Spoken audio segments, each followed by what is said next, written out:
and the mind to be the self, considers some people to be his kingsmen and others to be outsiders. Because of this misconception, he suffers. Indeed, the accumulation of such concocted material ideas is the cause of suffering and so-called happiness in the material world. The conditioned soul, thus situated, must take birth in different species and work in various types of consciousness, thus creating new bodies. This continued material life is called samsara. Birth, death, lamentation, foolishness, and anxiety are due to such material conditions. Thus, we sometimes come to a proper understanding and sometimes fall again into a wrong conception of life. Okay, let me see how to go to the next one here. I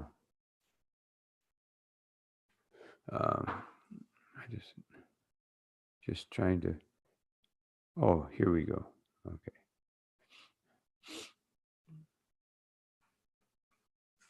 Well, let me see.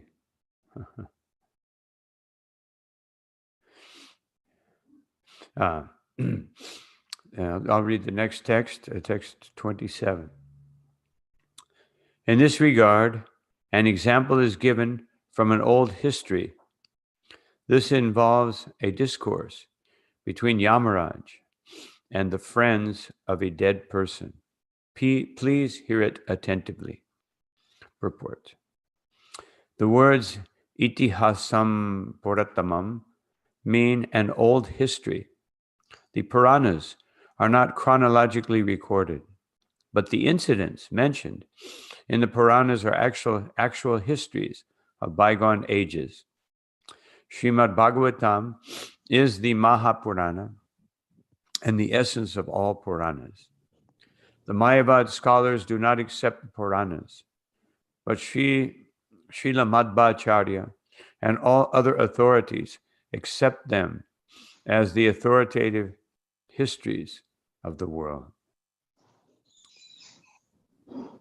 Om Jnanatimirandasya Gananjana Sharakaya Chakshurumilitam Yena Tasmai Sri Gurave Namaha Shri Chaitanya Manobishtam Stapitam Yena Bhutale Swayam Rupakada Mahyam Dadati Padantikam Namo Vishnu Padaya Krishna Prestaya Bhutale Srimati Bhakti Vedanta Swaminiti Namane Namaste Saraswati Deve Gauravani Pracharine Nirvishesha Shunyavadi Pastyatya Deshatarine Jaya Shri Krishna Chaitanya Prabhu Nityananda Shri Advaita Gadadha Shivashari Gaura Bhaktavinda Hare Krishna Krishna Krishna Hare Hare Hare Rama Rama Rama Hare Hare Panchakalpatarubhyascha kripa sindhubhyevacha patitanam pavanebhyo vaishnavebhyo namo namaha. So, this is the age-old problem, first problem, which later on in this chapter, Prahlad Maharaj, he also addresses this. Some people are kingsmen, so others are outsiders. Some are friends, some are enemies. Just like when Hiranyakashipu challenged Prahlad Maharaj. Prahlad Maharaj said, your problem is you see everything in terms of friends and enemies. You go out conquering all these people, all these kingdoms. But the real enemies are the senses and the mind. And of course, lust, anger, greed, these things, kama, krodha, lobha, these are very dangerous things. And this whole idea is all based on the body. And of course, Hiranyakashipu, he's thinking that he's preaching against the body, but he's so attached to his body. Just like when Muchukunda was praying to Krishna, after being awakened, he said, I'm thinking this body is a special body. I've got a king's body. Of course, Srila Prabhupada gave his classic example. Someone may be in a big car, a big Rolls Royce, and someone may be in a Volkswagen. But the people are equal, but they think because I have a big car or a small car that I'm better. But, and Muchukunda said, I have this king's body, and I go out and conquer in 10 directions, but then I come home and I fall at the feet of my queen. So what is so special? Someone needs to silence their microphone, please. I fixed it. Okay. So, and then he said, but when this body dies, just like any other body, the worms, it will be converted into worms or ashes. And these worms, they're not special royal worms. They're ordinary worms that will eat anybody. So, again, as I mentioned yesterday, Hiranyakashipu is he's speaking very intelligently. Even the Christians say the devil can quote scripture.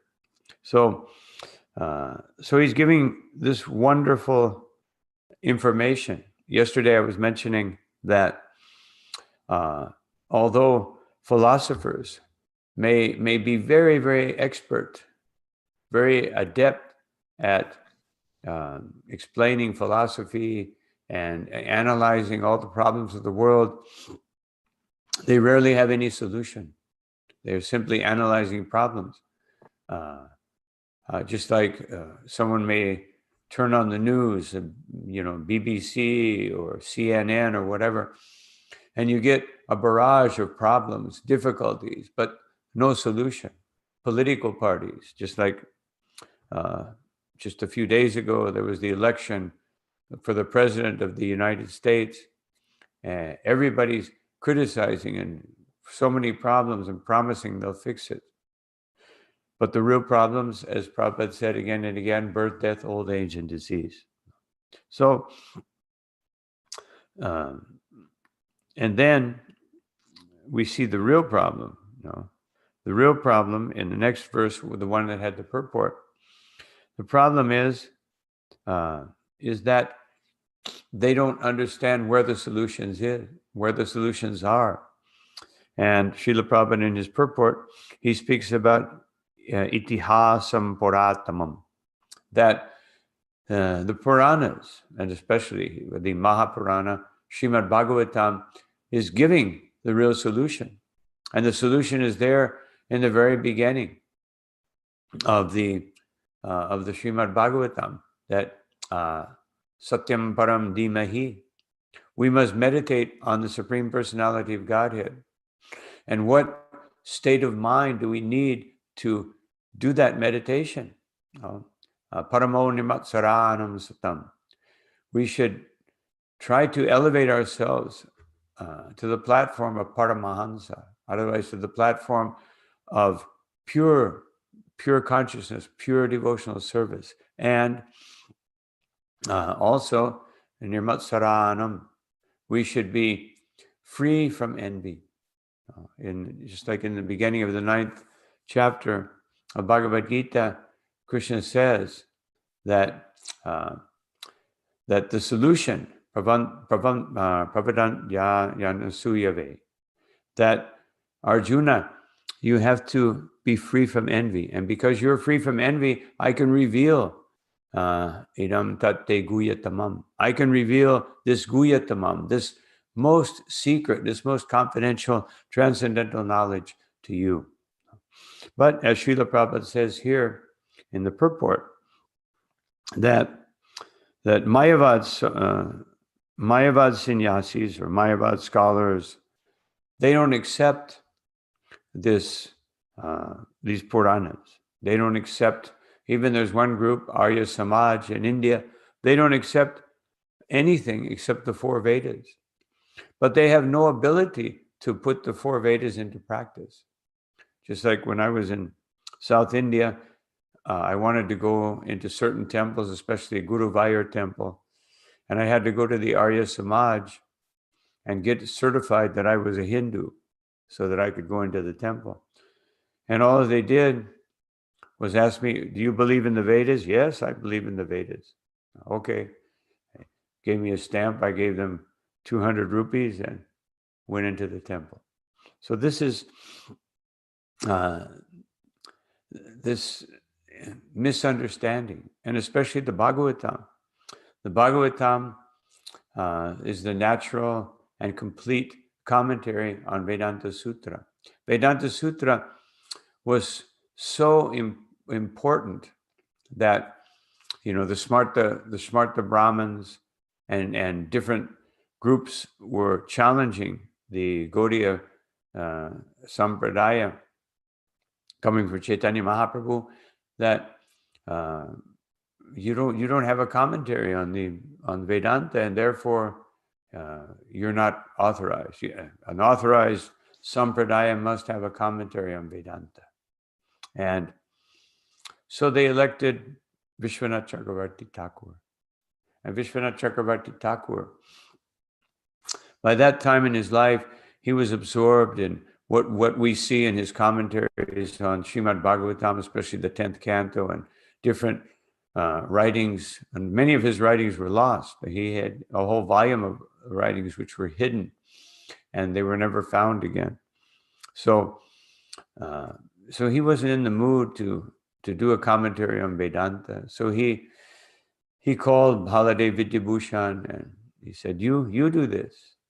And Baladev, he had the right mood to actually understand Vedanta through Srimad Bhagavatam. And what did he do? He went to the Govinda deity. First he got authorization from the Vaishnavas, then he went to the deity, and Govinda revealed to him. Just like Krishna revealed the Krishna book to Srila Prabhupada. And we see Vishwanath Chakravarti Thakur, all of our great acharyas, they all of a sudden, especially Vishwanath, will come up with a conversation. Krishna said this, Radha said this gopi said this person said this.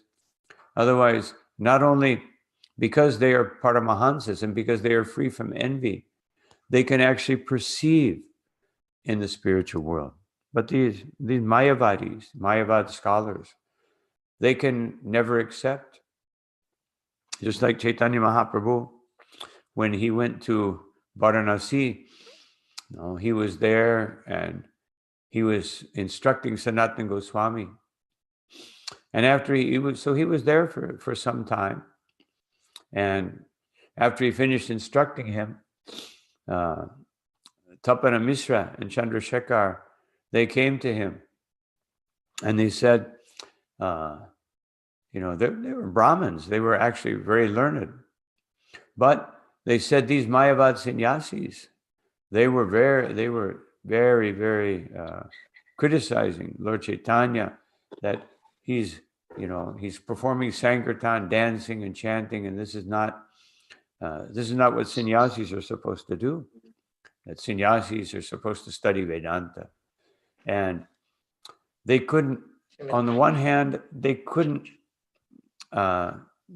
process, they couldn't hear this blasphemy. On the other hand, even though they were scholarly, these Mayavad sannyasis were very scholarly. Just like one time, Srila Prabhupada sent out, devotees were very new. Srila Prabhupada had recently brought some devotees to India, and they were in Bombay. So 2 devotees, they went out to preach, and they came back and told Srila Prabhupada that, Srila Prabhupada, we met this Mayavad scholar, Mayavad sannyasi and scholar, and we engaged in a debate, but he knew so many verses, he knew so many, we couldn't defeat him. And Prabhupada said, then why have I given you Brahman? Prabhupada said, if you know 30 verses, 30 key verses from Bhagavad Gita, you can defeat anyone. And Prabhupada said, this is what it means to be Brahman, not some thread, no, not some bell ringing.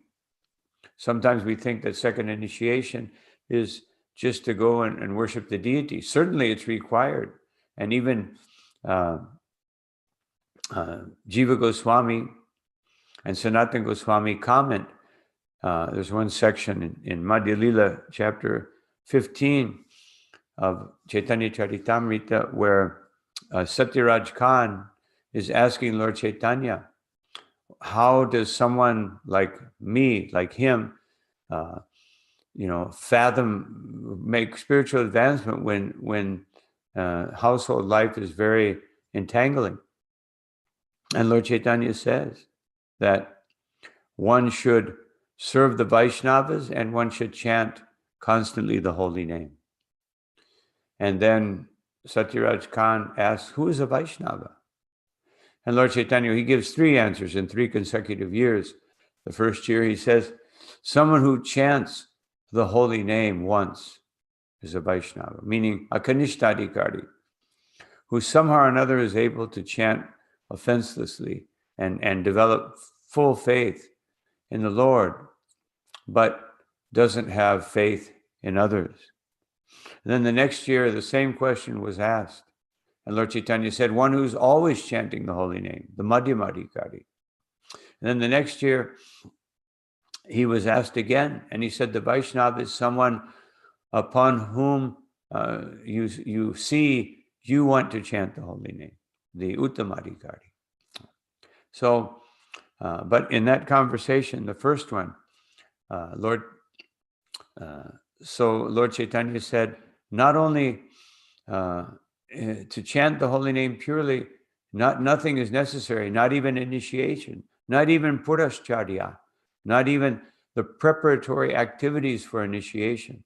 Otherwise, if one is able to chant purely, one doesn't even need to be initiated. But of course, Srila Prabhupada comments later in 2 places that I know of that even though that may be true, Sanatana Goswami and Jiva Goswami, other acharyas have established that most people are conditioned, practically speaking. Otherwise, there's only 2 reasons to come to the material world. One is your condition. You don't have faith in the Supreme Personality of Godhead, and the other is that you're a pure devotee who's coming to save those people. And even the pure devotee who comes, even though he may not need to chant the holy name, he'll do it because to give the example. It's like Srila Prabhupada did so many things for us to give the example, which he didn't need to do. He didn't need to do for his own benefit. Even just coming to the West, Prabhupada didn't need to do it. Everyone was advising him against it. He could have stayed in Vrindavan and lived very comfortably in Radha Damodar temple, seeing the deities, being absorbed in Krishna Lila, and left this world without any difficulty. So a devotee is always obedient and gives the example. Even Krishna puts his pure devotees into all kinds of situations to be able to give an example. Example in Kali Yuga, everyone wants to see. People are just hearing is not enough for most people. They have to see, they have to experience. And so example is the precept, giving some instruction, and then giving the example how that instruction is real is so important in Kali Yuga. So Chaitanya Mahaprabhu, he was in Varanasi, and so Chandrasekhar and Tapana Mishra came and said, if you don't do something about this, we'll have to leave our bodies. We can't tolerate this. So Srila Prabhupada comments that they were actually Kanishta Adhikaris. Imagine if Tapana Mishra and Chandrasekhar, Tapana Mishra met Chaitanya Mahaprabhu in what is now Bangladesh when he went on his tour, and he was told to go back, study the scriptures in Varanasi, and Lord Chaitanya would meet him there later, and which he did after he took sannyas. So if he's a Kanishta Adhikari, what are we? And so just at that time, a Brahmin came to Lord Chaitanya and invited him. He said, all the sannyasis are coming to my house. But I know that you don't want to associate with them. You like to be alone, which is good for a sannyasi. One time Srila Prabhupada said, if a sannyasi does not love Krishna, he will feel very alone. So, because doesn't have family, doesn't have all these social arrangements that one may have in this material world. And so Lord Chaitanya thought about it and he accepted. Why did he accept? For two reasons. Because his devotees were in anxiety. Paritarnaya sadhunam. The Lord comes to relieve his devotees of any kind of anxiety. And Srila Prabhupada explains in the teachings of Queen Kunti, to elevate a devotee to a higher platform of devotional service. That's how he's delivering them. He's not delivering them because they're already devotees, but he's bringing them to a higher platform of devotional service. And the other reason was he wanted to give mercy to these sannyasis, because even though they were offensive and they were criticizing, they were saying the name of Krishna and they were saying the name of Lord Chaitanya. And because they were saying the holy name, even though they were in a critical mood, it had some effect on them. And therefore Lord Chaitanya wanted to give them special mercy. And of course he went there, he bathed his feet, he offered obeisances, and then he sat down. Prakashananda Saraswati took him by the hand and brought him. And he said, why don't you join us? Why are you dancing with these fanatics, these low-class people in the streets? You should be studying Vedanta. And Lord Chaitanya said, my spiritual master told me that I was a fool. No. Murkatumi tomara nahika Vedanta dikar. He told me, you're a foolish person. You don't have the ability to understand Vedanta. So therefore, Krishna Nam Japasada E Mantra Sar. You should just always chant this Hare Krishna Maha Mantra. Hare Krishna, Krishna Krishna, Hare Hare, Hare Rama, Rama Rama, Hare Hare. And then you'll be happy, you'll be free. And so Lord Chaitanya said, he was speaking to the sannyasis. And of course he had exhibited he got their attention by exhibiting his effulgence. Srila Prabhupada says that generally devotees don't like to show any type of special power, but sometimes it's necessary. Just like Madhvacharya would heal people. Not Madhva, but Ramanujacharya would heal people. And Madhvacharya had immense strength. He could pick up a boulder. So this was necessary because there were so many Shaivites and Mayavadis. And the Shaivites were very heavy at that time. They actually tried to kill Ramanujacharya. They had the idea of killing him or punishing him severely if he didn't become a devotee of Lord Shiva. And so, you had to be careful. And so he showed them his effulgence too. And they were, Narayan. Oh, he's become Narayan. He made it. He did it in this lifetime. Normally it's the next life. They were kind of thinking, let's find out what his secret is. And how did he do it in this lifetime? And then, so he said, I'm not qualified. But once he told me, I started chanting the holy name of Krishna. And then I seem to have lost my whole composition my knowledge seemed to have gone away because I became like a madman. Otherwise, before I was Nimai Pandit, I was very serious and very, studious and defeating everyone philosophically. And all of a sudden now I'm laughing and crying and dancing. He said, my dear Guru, what kind of a mantra have you given me? It's made me insane. And so then Ishwara Puri said, he smiled and he said, it's very wonderful that this has happened. Normally this doesn't happen so quickly.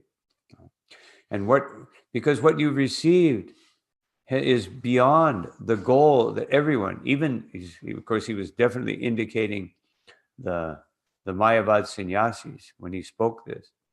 He said, this takes you beyond the four goals of life, even beyond moksha. No. Krishnanam haiti habi samsara mochana. It will take you beyond samsara. It will take you beyond all these things. And not only that, but it will give you Krishnara Charan. It will give you the lotus feet of Krishna. That's the most important thing. And then he said, and what's happening to you, that is because the body experiences the results of ecstatic symptoms. And then the body becomes a vehicle for transmitting pure devotion. And then he said, then he taught me a mantra. Harinam, Harinam, Harinam eva kevalam kalo nashteva nashteva nashteva gati ranyata. He taught me this mantra, that this is the only thing. Otherwise, you don't need to study Vedanta, but you should hear Srimad Bhagavatam, which is the real Vedanta. And you should be very happy and just chant this holy name.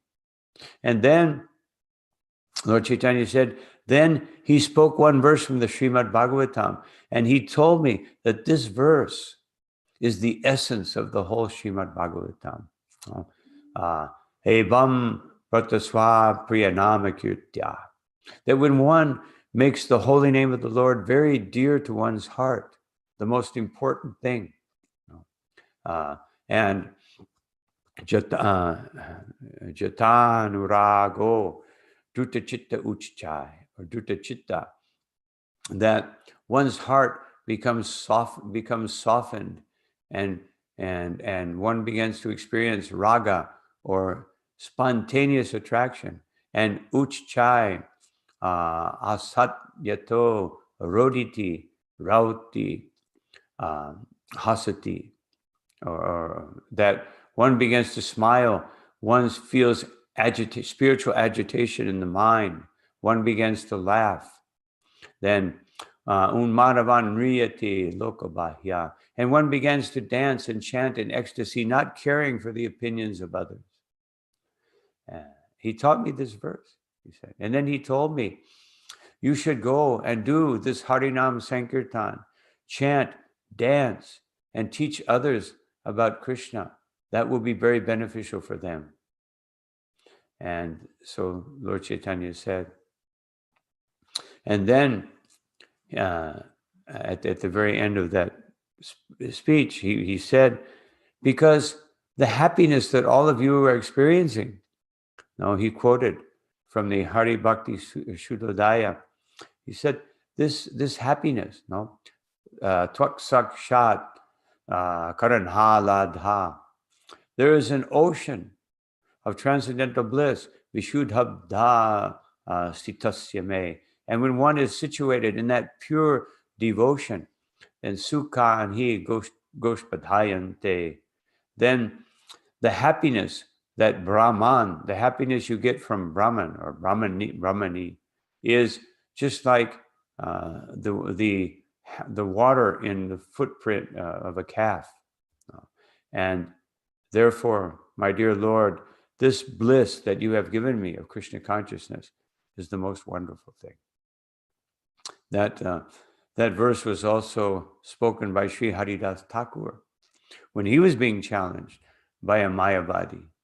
Gopal Chakravarti, Sri Haridas Thakur, who is the Namacharya. He was, although he was born in a low family, because Lord Chaitanya, it's very interesting that Lord Chaitanya taught.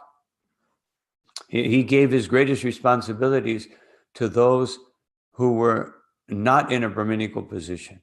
Of course, Rupa and Sanatan, they were Brahmins, but they were rejected from the strict Smarta Brahman, from their company, from their association, because of their working for the Muslims, working for the Nawab. So although they were perfectly qualified, Lord Chaitanya took these Brahmin rejects, so to speak, and made them the teachers of all of his instructions and teachings. And then he made Haridas Thakur, who was born in a Muslim family, and of course, Rupa Goswami, Sanatana Goswami, and Haridas Thakur they were living in Jagannath Puri. They never went into the Jagannath temple. I just had one experience. It was so wonderful. When we were on the first Padayatra, and we got to Jagannath Puri, then of course we couldn't go in. Many of us were Westerners. There were only like 3 or 4 Indians, and about 8 or 10 of us were Westerners, and then some devotees would come and go. We circumambulated the temple, and we came. It wasn't the Simhadwar, it was another door, big door. So we stood outside the door. There were many people coming in and out. We were just chanting, and then this one panda came out shaking a stick at us and screaming at us in Oriya, and he came down. There was like a walkway from the door, and he came down the walkway screaming at us like to get out of there. Of course, we weren't in the temple, but he was like threatening us with a stick, and we just kept chanting. And then all of a sudden, out of nowhere, they have these like mini cows in Jagannath Puri. They're about as big as a Great Dane, you know? And so this bull came out of nowhere and just bam, hit that panda, and he went flying about 4 or 5 feet. He grabbed his stick and ran back into the temple. So we felt very blissful that Lord Jagannath had accepted our Harinam and taught that panda that you shouldn't have this attitude. When Srila Prabhupada went to Jagannath Puri, he spoke with the council of the priests and pandas, and he told them, "Why, my devotee, you're letting anyone in, and just if they're born in India, they're meat eaters, they could be atheists. You let them in, and these devotees are giving up all sinful activities, following the principles of Vaishnava life, and you won't let them in." And many of them were favorable, but the main ones didn't want it. And Prabhupada said, Jagannath is not the property of this place. Jagannath is the Lord of the universe. And therefore, if you don't let our devotees in to see Jagannath, then Jagannath will go and see the devotees. And that's what happened. No. Of course, already Srila Prabhupada had started some padayatras, some rathayatras, but he actually, after that, he emphasized how wonderful and how glorious and how big the rathayatras should be, to the proportion that Lord Jagannath deserves. So then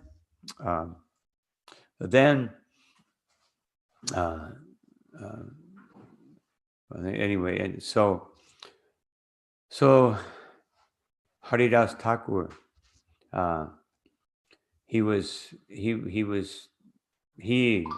they never went into the Jagannath temple, these great devotees. And Ramananda Roy, who was a king, he was made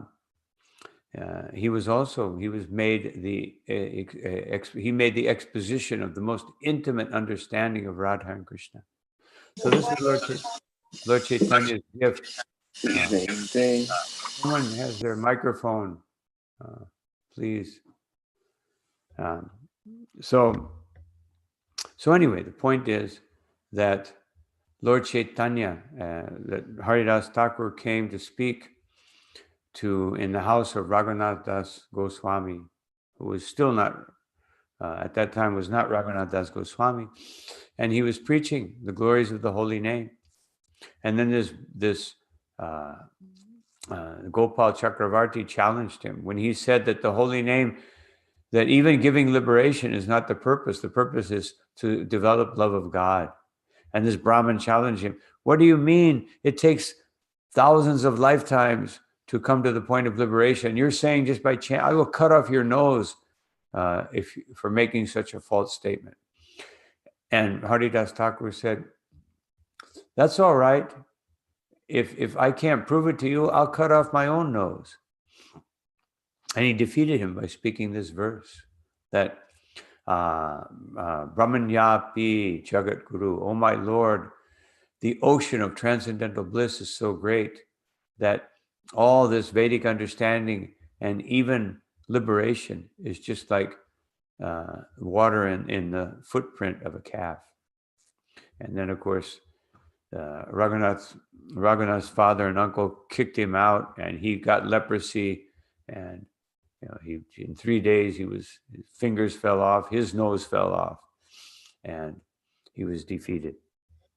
So this is what I wanted to emphasize from this purport, that the real authorities, Madhvacharya, Ramanujacharya, Sri Chaitanya Mahaprabhu, all of our acharyas, they are presenting the Srimad Bhagavatam, and our Krishna consciousness movement is presenting the Sankirtan movement of Sri Chaitanya Mahaprabhu and giving everyone the opportunity to participate in this Sankirtan movement so that we can all become transcendentally elevated to the platform of pure devotional service. So that is the opportunity that we all have. We were discussing yesterday how that if someone, even if you can't go out for some reason, you're very busy, you're making money for your family or something, if you can't go out and do Sankirtan, and then meaning participate, go out and participate, go out and chant the holy name, teach people, then you can give a donation or you can help in some way but you must be connected to this Sankirtan movement. This was Lord Chaitanya Mahaprabhu's instruction, as I mentioned yesterday. We have to participate one way or another to bring the holy name to the world, just like we read yesterday, that the Krishna consciousness movement is meant to benefit the whole human society by giving them Krishna consciousness and convincing them that they should practice this Krishna consciousness 24 hours a day. So it's a big task. That is our duty. That's what we were meant to do. That's what Srila Prabhupada wanted us to do. And as his faithful servants, at least for the next 10,000 years, we should be promoting this Krishna consciousness everywhere in the world. And that way, our Krishna consciousness will grow. Other people will become Krishna conscious. And then Lord Chaitanya's mercy, Srila Prabhupada's mercy, the mercy of our parampara will inundate the world with the holy name of the Lord. So these are some thoughts I had on these particular verses today. I'll stop here. Is there any question?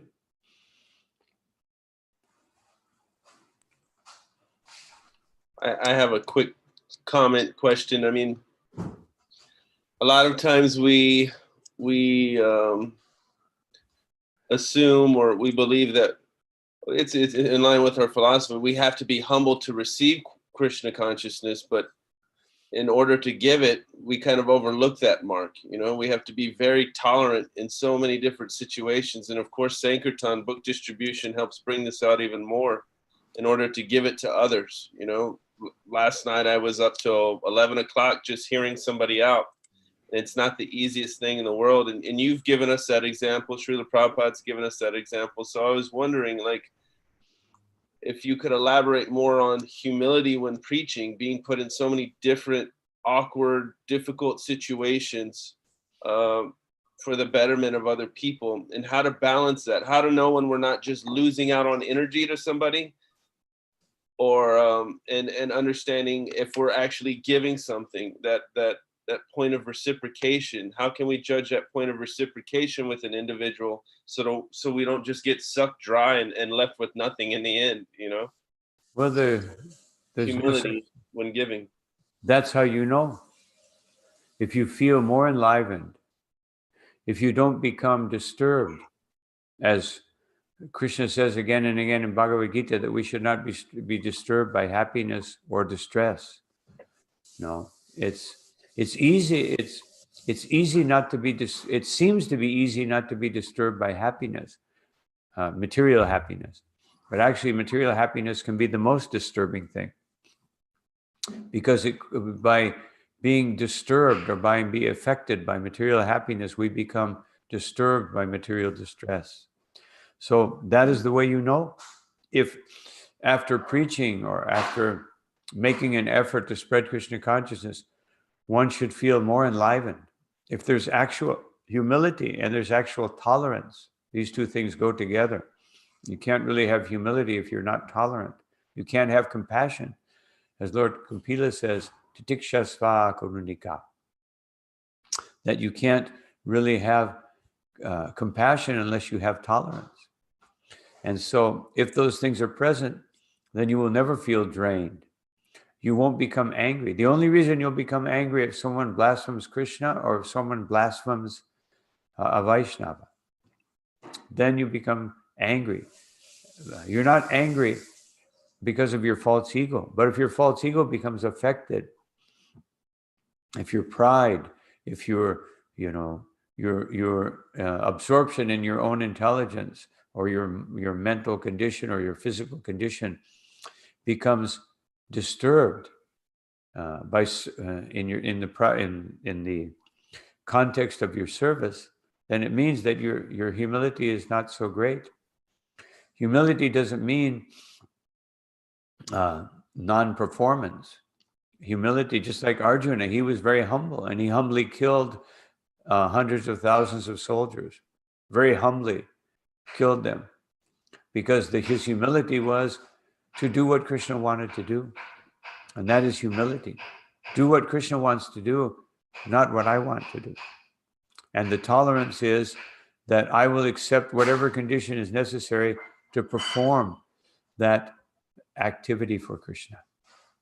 And so, and if we have that consciousness, then we will always feel enlivened. We will never feel drained, or, I had to argue with someone. Lord Chaitanya would not argue. Even in Chaitanya Charitamrita, Srila Prabhupada comments, the devotee doesn't like to argue. But if a devotee is placed before a Mayavadi and they have to debate, the devotee will debate and defeat, not out of pride and thinking I know better, but thinking it is my duty. It's my duty to stop this illusion, just like Lord Chaitanya did. He took the trouble of going with these Mayavad sannyasis with the possibility that they would have just laughed at him or rejected him. But he tried to give them his mercy, and he did. He achieved it. He was successful because of his humility. He came in, he offered obeisances, he sat in a lower place. And that humility conquered that. Otherwise, good qualities and good example will conquer the minds of any genuine person. Of course, if someone's just an avowed atheist or a great fool, then when you try to speak to them, as Chanakya Pandit said, you try to give a fool good advice, and then he becomes angry. So when you see that, then we just say, well, chant Hare Krishna, give them some prasadam. Even Prabhupada would do that sometimes. When he saw someone was not understanding or was not able to really capture what Srila Prabhupada was preaching, he would tell the devotees that give them some prasadam. So that should be our attitude, the attitude of compassion, the attitude of understanding, as Krishna says in the 5th chapter of Bhagavad Gita, it's all being done by the modes of material nature. When a devotee sees the modes of material nature acting, and as Jesus Christ said, hate the sin, not the sinner. So when we don't judge people, we understand they're under the modes of nature and we try to help them, but we're not against them. Then we can exhibit real humility. We have one question from Mother Nakunja. Okay, we'll just take one question, then we have to go because we have some discussion and okay. One more question. Should be unmuted.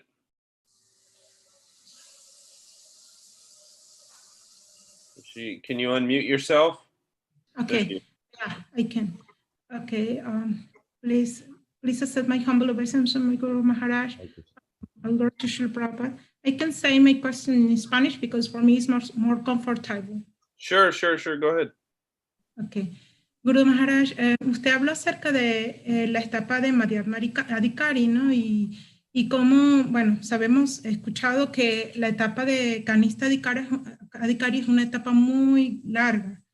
Entonces, también se dice que la etapa de Madhyama Adhikari es una etapa en donde se tiene fe firme, incluso ya hay ciertos vestigios de devoción pura. Entonces, eso quiere decir que, bueno, también se dice que si uno no está en la etapa de Madhyama Adhikari, uno no puede predicar porque no tiene una fe firme, uno pues comete muchas ofensas y prácticamente no puede avanzar. Entonces, ¿cómo nosotros en la etapa de Kanista Adhikari, porque bueno, definitivamente hasta que si no hay vestigios de devoción pura, eso quiere decir que todavía estamos en la etapa de Kanista Adhikari. ¿Cómo nosotros en la etapa de Kanista Adhikari podemos hacer algún avance si finalmente no tenemos una real devoción y una real fe firme? So basically the question is, for those that don't speak Spanish, that if one is a Kanishta Adhikari, how can one preach? How can one advance in devotional service? Because the Kanishta Adhikari commits offenses against the holy name. Otherwise, they have so many qualities that can, they can't appreciate the Vaishnavas. They can't appreciate people in general. So how can they actually function? And so, how can they make advancement? So the point is that Prabhupada said Kanishta Adhikari is the offensive stage of chanting the holy name. Therefore, one should quickly get off the Kanishta platform. So that means we follow the Madhyama Adhikari, we follow the Uttama Adhikari. And as long as we're working under their instructions and direction, then we'll make spiritual advancement. But when we allow our Kanishta qualities to overcome our, overwhelm us, and we don't follow and we don't obey Sri Guru and the Vaishnavas and Bhagavatam and Bhagavad Gita, then our Kanishta reality becomes prominent and we won't make advancement. So otherwise, the way to get out of the Kanishta platform is to follow those who are not Kanishtas, and then we will make advancement. So anyway, I'll have to stop here for today.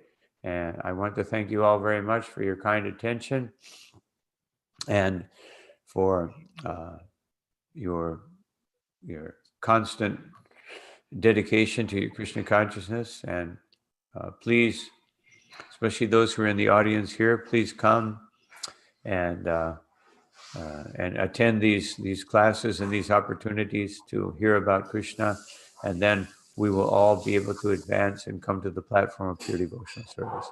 Thank you very much. Srila Prabhupada ki jai. Ananta Koti Vaishnava Vrinda ki jai. Nitai Gaur Premanandi. One thing is on Saturday we have a Sankirtan seminar, a book distribution seminar with Navina Nirada Prabhu. It's going to be at the same time, which is 8 a.m. our time, Texas time, on Saturday with the same Zoom link. If anybody's interested, it'll be a 1-hour book distribution seminar. And if you'd like to join us sometime, we do a 30-minute reading and sharing every day at 8 a.m. with Srimad Bhagavatam. It's the same link. If you'd like to tune in, we do 20 minutes reading, and then we do about 10 to 15 minutes of reflection. So that's daily. Thank you so much. Hare Krishna. Thank you, Guru Maharaj. Hare Krishna. Hare Krishna, Guru.